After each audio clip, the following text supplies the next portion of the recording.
Começa agora, Programa Espírita Mensageiros do Bem. Eu sou Rivaldo Cabral e estaremos juntos nesses 30 minutos do Programa Espírita Mensageiros do Bem, onde nossa finalidade é transmitir os ensinamentos do Evangelho de nosso Senhor Jesus Cristo à luz da doutrina espírita, para todos aqueles que buscam sua transformação moral e queiram evoluir espiritualmente. Prece para os queridos irmãos. Deus, Tu que és todo poder, bondade e misericórdia, que criaste, Senhor, do menor até o maior ser que existe, permita que possamos Te chamar de Pai. E na condição de filho, queremos Te agradecer, queremos Te pedir e queremos Te louvar. Queremos Te louvar, Senhor, por Tua onisciência, onipresença, por ser causa primeira de todas as coisas. Queremos pedir Tuas bênçãos para os nossos irmãos que estão nos ouvindo nesta manhã, para aqueles que se encontram enfermos, encarcerados, todos que passam por dificuldades existenciais e espirituais. Que em nome de nosso Senhor Jesus Cristo, nosso Mestre amado, as bênçãos sejam derramadas sobre todos vocês que estão ouvindo o programa Espírita Mensageiros do Bem. E nesse momento queremos mandar abraços fraternais para todos os ouvintes indistintamente. Contamos com a presença amiga do nosso irmão Eugênio Eustáquio, da cidade de Pedro Leopoldo, que está conosco em Surubim, no Núcleo Espírita Mensageiros do Bem. Eugênio, seja bem-vindo à nossa cidade, seja bem-vindo ao nosso programa. Bom dia a todos, é com grande alegria que estamos aqui com o Cabral, atendendo esse convite tão fraterno que muito nos honra de estar aqui na cidade de Surubim, trazendo e compartilhando com todos esses ensinamentos que a doutrina espírita nos traz. Eugênio, conversávamos sobre o espiritismo e eu quero de antemão lhe fazer uma pergunta. Qual a sua visão da doutrina espírita após o desencarne de Chico Xavier? Bom, como você diz, nós somos da cidade de Pedro Leopoldo. Atualmente trabalhamos no Centro Espírita Meimei, ou atualmente não desde muito, que foi uma instituição fundada por Chico Xavier. Estamos na Aliança Municipal Espírita da nossa cidade e cidades da região. E o Chico foi um líder espiritual de todos nós. Acredito que nem só dos espíritas, mas do Brasil. Recentemente, lendo uma reportagem da Veja, a gente vê que fala da consciência espírita do brasileiro e nos mostra que as estatísticas divulgadas pelo censo não revelam um número pequeno de espíritas, mas de consciências espíritas é muito maior. É aquele espírita não praticante, mas que estão lendo as obras todas, né, da doutrina espírita e tem buscado esse ensinamento. Eu acho que o desencarne de Chico, né, como um ser humano que foi, nos deixa muita saudade, mas nos deixa também uma obra, um legado muito intenso. Acho que depois do desencarne dele, ele é uma pessoa, ainda falava há pouco com o Cabral, que fez questão de se apagar, mas não conseguiu e não permitia, né, muitas coisas em torno do seu nome, mas a sua obra ficou e hoje todos procuramos os exemplos deixados por ele na tarefa espírita, no trabalho de cristão, no amor ao próximo, do respeito e principalmente da fidelidade ao Evangelho de Jesus. Então eu acho que depois do desencarne dele a gente tem falado e buscado mais isso com mais intensidade.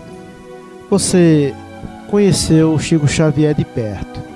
Como era o homem Chico Xavier? Bom, eu nasci na rua que a irmã dele morava, Cidália Xavier de Carvalho, a única irmã dele encarnada. Foi casada com o senhor Francisco Teixeira de Carvalho, amigo do meu pai na fábrica de tecidos. Então Chico, para nós na infância, né, sempre foi aquele tio querido, aquele homem alegre, que chegava lá de braços abertos, acolhendo a todos, e era esperado por todos nós. à medida que fomos crescendo, fomos descobrindo que ele era uma personalidade, apesar da família e dele próprio não considerá-la dessa forma. E mais tarde que nós fomos entrar na doutrina espírita, fomos trabalhar na casa fundada por ele, entramos no trabalho da mediunidade, nos interessamos intensamente pelas obras, kardecianas e as subsidiárias, na sequência que Chico dá a esse trabalho fantástico de Kardec. E nos admirávamos de tanto aprendizado, de tanto conhecimento que a gente tem. Como a gente sabe, a doutrina muitas vezes nos chega pela consciência para depois chegar no coração. Aí a gente descobre o homem Chico Xavier pelo coração e passa a ter contato a esse exemplo de luz, a esse exemplo a ser seguido. E Chico era um homem comum, Chico era um homem do povo, Chico era um homem que fez questão de mostrar que ele não era diferente de ninguém, de ser amigo daqueles que eram amigos, de conquistar aqueles que se julgavam inimigos, de deixar um exemplo de compreensão, de lutar contra a adversidade. E acima de tudo, nós temos uma fala de uma defesa de tese numa faculdade, eu não vou lembrar o nome da pessoa agora, mas a ideia fica, que o que mais admirou nela foi a coerência de vida. Chico, como começou, ele terminou. Isso é tão raro, a gente se desvia muito na trajetória. Então quem conheceu Chico com 17 anos, conheceu Chico com 92 anos. A mesma pessoa, apesar dos muitos feitos, Então Chico Xavier foi esse homem que nos deu esse exemplo de que é possível, apesar de todo o sofrimento, sem privilégios, trabalhou na causa do Cristo com afinco e com amor. Então Chico, ele sempre foi essa pessoa, esse tio querido ao nosso coração. Eugênio, recentemente um grupo se deslocou lá de Uberaba e alguns amigos também de Pedro Leopoldo, e a instituição Seara de Deus do Janga, em Paulista, realizou uma confraternização com os amigos de Chico Xavier. Conversávamos sobre a divulgação de Chico Xavier, o seu legado mediúnico, e como médium Chico Xavier, você já teve a oportunidade de ter contato assim com Chico mediunizado, passando mensagens por Emmanuel e por os espíritos que sempre estavam ao lado de Chico Xavier, trazendo as mensagens fortalecedoras para a humanidade? Na verdade, o Chico Xavier sai de Pedro Leopoldo no ano de 59. Eu nasci em 58. Então minha convivência com Chico em Pedro Leopoldo foi mais nas suas visitas que eles faziam ao final de ano. Ele passava sempre o Réveillon no asilo em Pedro Leopoldo, e a proximidade com a irmã dele e a amizade dele com a nossa família, com meu pai principalmente, nós reportávamos a ele a essas incursões. Mas quando eu me tornei espírita mesmo, Chico já visitava muito pouco Pedro Leopoldo. Então as mensagens de Chico, mediunicamente, nós até comentávamos que estamos fazendo um resgate histórico de um trabalho, às vezes até pouco divulgado, de Chico Xavier, que foi o trabalho nas reuniões de desobsessão. Porque as obras das mensagens consoladoras, a coleção André Luiz, os livros de Emmanuel, as psicografias são bem divulgadas, graças a Deus. E esse trabalho de Chico, eu queria falar da mediunidade dele, da sua humildade nesse sentido. Ele, apesar de toda a tarefa árdua no Luiz Gonzaga, segundas e sextas-feiras, de atendimento a receituário, a psicografia, Chico ainda elegia um dia da semana para dedicar aos sofredores, a trabalhar mediunicamente como médium psicofônico no atendimento aos sofredores. E esse legado a gente tem estudado e observado mensagens valorosas que geraram os 2 primeiros livros desse estilo de trabalho, chamado Instruções Psicofônicas e Voz do Grande Além. E com muita alegria, quando o MEI fez 60 anos de fundação ano passado, nós fomos presenteados com outra lavra mediúnica dele e de alguns outros médicos que com ele trabalhavam, dessas reuniões das mensagens 56, 57 e 58. E nós estamos lançando agora o livro chamado Registros Imortais, que fecha essa trilogia. Então esse trabalho da mediunidade Chico, nós temos as gravações, temos os livros, então a gente vê essa beleza da mensagem de Chico Xavier. Através das fitas a gente vê a mudança de tonalidade de voz, alguns relatos de Arnaldo Rocha, da transformação até fisionômica dele ao receber esses espíritos de luz, e que a gente pode observar como que é esse legado, como que foi essa mediunidade, né, que o elegeu a maior antena psíquica do mundo, podemos assim dizer.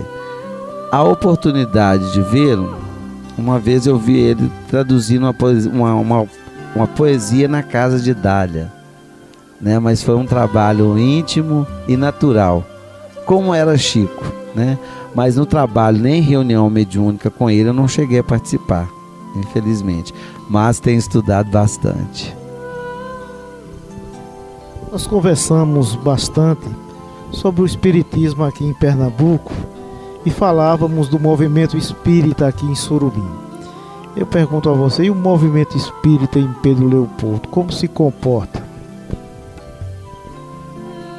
Bom, o Pedro Leopoldo sem terra de Chico Xavier, vale a pena a gente comentar. Quando Chico saiu, ele cuidadosamente encaminhou e organizou 4 casas espíritas, cada uma seguindo um propósito dentro da doutrina, que foi Luiz Gonzaga, destinado às reuniões públicas, como é sabido, o Meimei, que acabei de dizer, que era destinado às reuniões de desobsessão, e foi fundada uma outra casa que chama Grupo Espírita Sheila, que foi uma instituição que mais popularizou o espiritismo em Pedro Leopoldo, e a outra instituição chamada Bezerra de Menezes, que cuidou da assistência social. E os dirigentes dessa época, todos estavam ligados a Chico Xavier. Então nós constituímos uma comunidade espírita muito próxima, um trabalho muito conjunto, visando a fraternidade. No trabalho espírita, cada um dentro da sua possibilidade de trabalho. E esses precursores nós devemos agradecer, que são eles, né? O Arnaldo Rocha, o Chiquinho Carvalho, o José Flaviano Machado, o José Virgílio e o Lico Diniz, que é o Manuel Diniz. Eles traduziram essas mensagens para as nossas gerações. E graças a Deus essas casas nós consideramos casas de irmãs. E destas casas que surgiram os novos grupos em locais mais estratégicos para continuar o trabalho de divulgação e crescimento da doutrina espírita. Então eu acredito que o movimento em Pedro Leopoldo é um movimento unido, um movimento alegre, um movimento irmão. Depois do desencarne de Chico, Pedro Leopoldo teve uma outra visão para o Brasil, porque todos procuravam Chico em Uberaba. A presença física dele impunha isso. Ninguém ia lá em Pedro Leopoldo me ver, né? E evidentemente, depois do desencarne, houve uma curiosidade em conhecer a terra natal de Chico. Aí hoje, um movimento, nós recebemos pessoas de todo o Brasil, ou do mundo, a visitar, porque foi instituído lá os Caminhos de Luz Chico Xavier, que eram os caminhos onde ele trabalhou, que são, nós temos a Praça Chico Xavier, a Fazenda Modelo, que tem o Espaço Cultural Chico Xavier, tem o Centro Meimei, o Centro Luiz Gonzaga, a Fábrica de Tecidos, o grupo que ele estudou, o açude onde ele viu Emmanuel pela primeira vez, e a gente faz esse trabalho de receber as pessoas que vão visitar. Agora, onde a gente, né, nós somos muito falhos, então, quer dizer, nós sabemos que todos carregamos as nossas dificuldades, os nossos problemas, mas nada tem atingido o nosso movimento em termos do trabalho espírita, que deve ser o foco de cada cristão que está aliado à seara espírita, né? Meu irmão, no último censo aqui na nossa cidade nós temos dados que Sorubim alcança um patamar de seus 60 mil habitantes e, para nossa felicidade, cerca de 600 pessoas se denominaram espíritas aqui em Sorubim. A proporção é pequena, mas para a nossa instituição é uma alegria saber desse quantitativo. Em Pedro Leopoldo, vocês têm alguma estimativa desse censo com relação às religiões mais tradicionais e o espiritismo? Olha, Cabral, eu não tenho essa informação precisa, mas como eu estava dizendo anteriormente, e deve ter acontecido aqui também em Sorubim, é muito maior do que a gente imagina, por causa da literatura espírita. Então a Veja que divulgou esse dado, que os livros mais lidos são de Allan Kardec, a Bíblia Allan Kardec, Chico Xavier. Então a gente imagina a consciência religiosa, né, em torno da doutrina que essas obras podem traduzir. Então o censo é aquele declaradamente, né, praticante da doutrina, mas nós vamos ter aí um número, a estimativa muito maior de espíritas na consciência, na cultura espírita e na religiosidade espírita. Nós ficamos felizes por você estar aqui em Sorubim conosco e, como conversávamos, é a primeira vez que você veio a Recife. Os trabalhos de divulgação da doutrina espírita na capital têm uma abrangência muito maior. Você deve ter sentido pelo evento que participou. Eu queria perguntar ainda a você, meu irmão, Chico Xavier foi eleito o mineiro do século e foi de grande alegria para nós espíritas. Essa alegria, como sentiram os mineiros recebendo Chico Xavier como mineiro do século? E para nós espíritas, como os espíritas de Minas Gerais receberam esse título para Chico Xavier? Nós sabemos, como você fez referência, o Chico recebeu alguns títulos como homem público e após o seu desencarne veio mais esse outro. É a felicidade dos mineiros por ter Chico Xavier como o mineiro do século. Bom, Chico, ele, como você diz, recebeu vários títulos, né? Ele recebeu esse de mineiro do século e mais recentemente, há um ano atrás, no dia 3 de outubro de 2012, ele foi eleito o maior brasileiro de todos os tempos, que o engrandeceu mais ainda como espírito, né? Ele concorreu com várias pessoas de renome, de merecimento, e num país, né, católico, por estatística e por prática, né, ele foi eleito o maior brasileiro de todos os tempos e o mineiro do século também. Então a gente fica observando que não foi eleito pelos espíritos. Ainda há pouco falava da estatística, né, que o número é bem menor.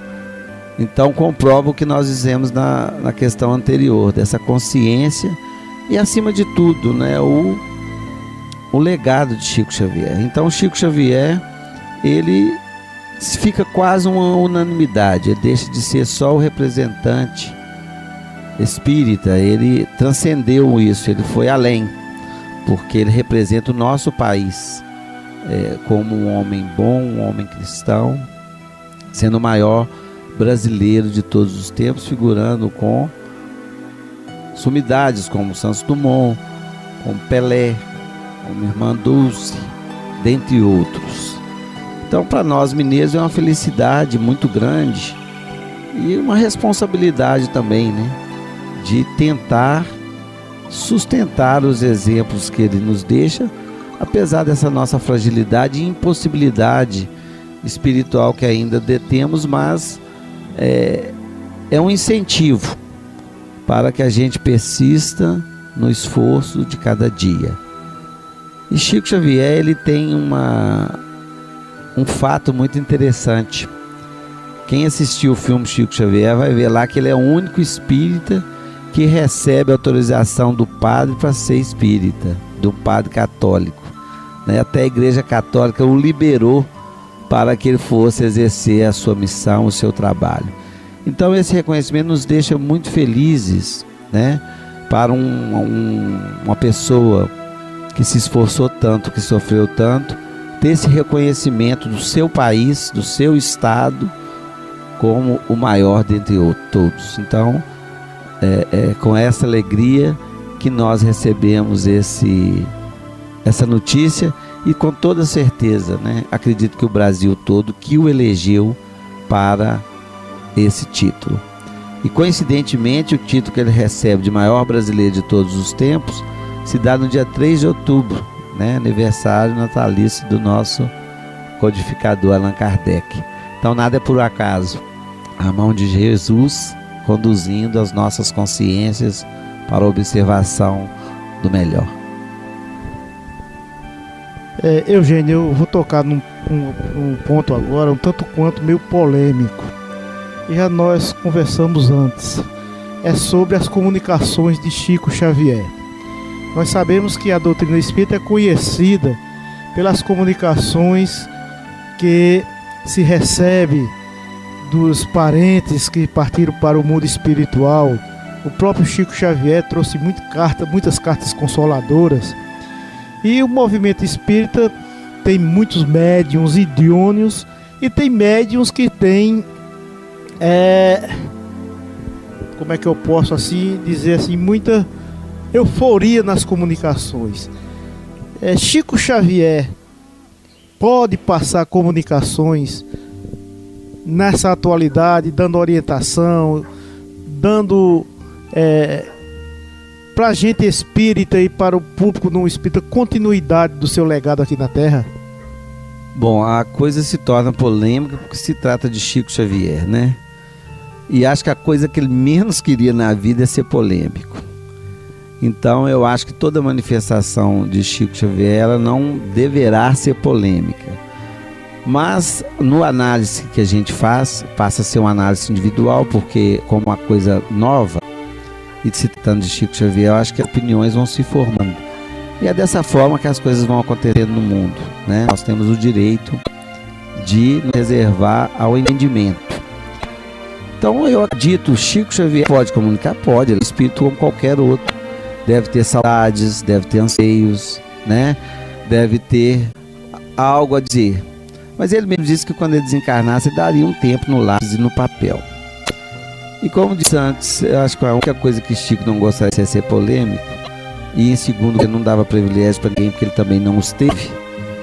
Então eu acredito, se ele tiver alguma mensagem de caráter íntimo, familiares, para amigos, que ele queira trazer alguma coisa, é como qualquer outro espírito, é caráter íntimo. A família, ou os amigos, ou quem quer que seja, as receber, é que vão atestar a veracidade. Porque a gente conhece o espírito não é pela assinatura, é pelas letras, é pelo conteúdo, é pela mensagem, é pelo que toca. Então eu acho que tem que se distinguir essas mensagens, apesar de não ter notícia de nenhuma delas.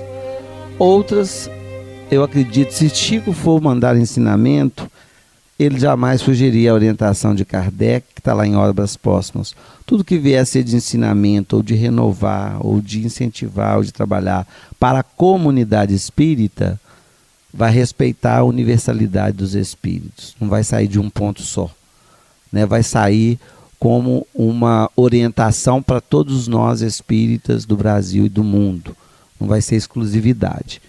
Então, eu acredito que, por enquanto, ainda não vi nenhuma das duas que me convencesse, né? Mas, e também acredito que Chico, ele seria bem sábio ao dizer isso. Todo mundo o reconheceria com muita facilidade. Ele não ia, e se não o reconhecesse, acho que faria igual aos livros. Qualquer livro dele que houvesse um questionamento daqueles que os recebesse para editar como a FEB, ele não respondia. Se você não entendeu, vamos arquivar. No momento certo isso aparece. E aparecia, né?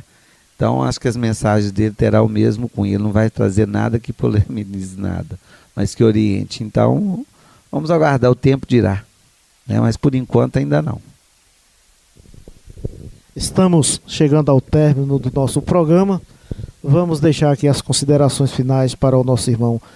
Você é bem-vindo à nossa cidade, sempre será bem-vindo. Assim que estiver aqui em Pernambuco, pode contar conosco. A nossa casa, a nossa cidade está aberta e recebe você de coração, como todos os nossos irmãos conterrâneos de Minas Gerais, de Pedro Leopoldo, nossos amigos espíritas e não espíritas. Seja sempre bem-vindo aqui ao nosso programa e à nossa cidade. Nós temos só a agradecer.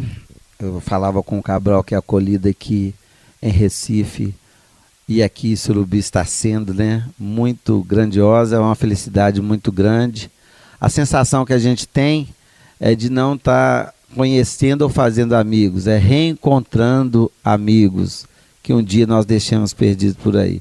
E agradeço a acolhida de todos, do Cabral, do Paulo, de todos aqueles que nos recebem com esse carinho. E agradeço a Chico Xavier, né, que está dando a gente mais essa oportunidade, que através dele é que nos possibilita chegar até aqui. Então nós só temos a agradecer. Recife, você convidou, é uma cidade que eu gostaria de voltar, com toda certeza, e Surubi também, viu? E aguardamos vocês lá em Pedro Leopoldo, né, para uma visita. Tentaremos fazer a mesma acolhida, mas eu acho que o nordestino, esse negócio está aí no sangue, né? Sabe receber muito bem. E estamos aí, como falamos, com esse livro inédito, com essas mensagens 55, de 56, 57, 58, desse resgate. Nós temos depoimento de vários espíritas. É um livro voltado para a mediunidade, para quem trabalha o atendimento fraterno aos espíritos. E até entendemos que algumas mensagens precisaram ficar dormindo aí esses anos para que viesse a lume agora. E ele chegou na nossa mão como um presente de Chico Xavier nos 60 anos do Grupo Meimei. Que Jesus abençoe a todos, rogando paz ao coração de cada um. Agradecemos a todos e desejamos uma boa semana. Que Deus esteja nos vossos lares e até o próximo domingo, se Deus quiser.